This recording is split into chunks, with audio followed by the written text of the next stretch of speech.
Lewis Hamilton and Toto Wolff have been reluctant to give Max Verstappen and Red Bull credit for their dominance in F1.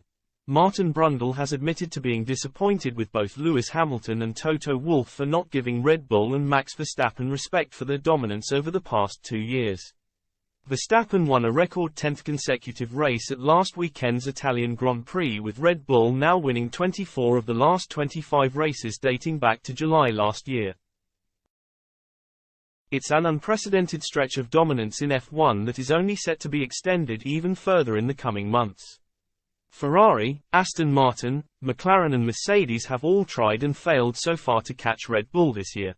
Mercedes are currently winning the race to finish behind Red Bull in the Constructors' Championship, with Hamilton and George Russell hoping to close the gap even more next year.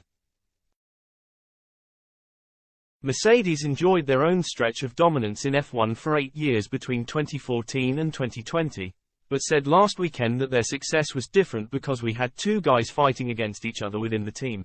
Hamilton also downplayed Verstappen's record, insisting H is no more impressed than when Michael Schumacher was leading, when Sebastian Vettel was leading, when Kimi Raikkonen was driving, when Fernando Alonso was winning. It's just the same. Sky Sports pundit Brundle has now hit back at Hamilton and Wolff for refusing to pay their respects to Red Bull. "That was one of the best Monza F1 Grand Prix and I thoroughly enjoyed it," he wrote for Sky Sports.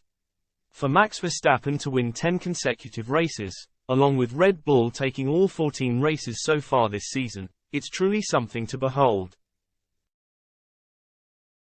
What an achievement to faultlessly keep up that level of performance and reliability on many different track layouts and in varying weather conditions, up against mighty opposition.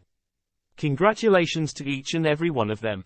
If a tennis player or football or rugby team, for example, was so utterly complete and dominant, they would rightly be globally lauded at the highest level.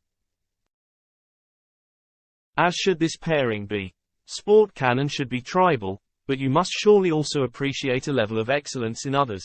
So I was a little surprised and disappointed that Lewis Hamilton and Toto Wolff played down this achievement over the weekend, because they rightly received their due reverence and appreciation during their years of total domination from 2014 to 2020. At the same time, Max and Red Bull will no doubt reflect on a few past actions and words which have diluted their current appreciation levels in some quarters. But it's all to be expected when you put so many intensely competitive people into the same space.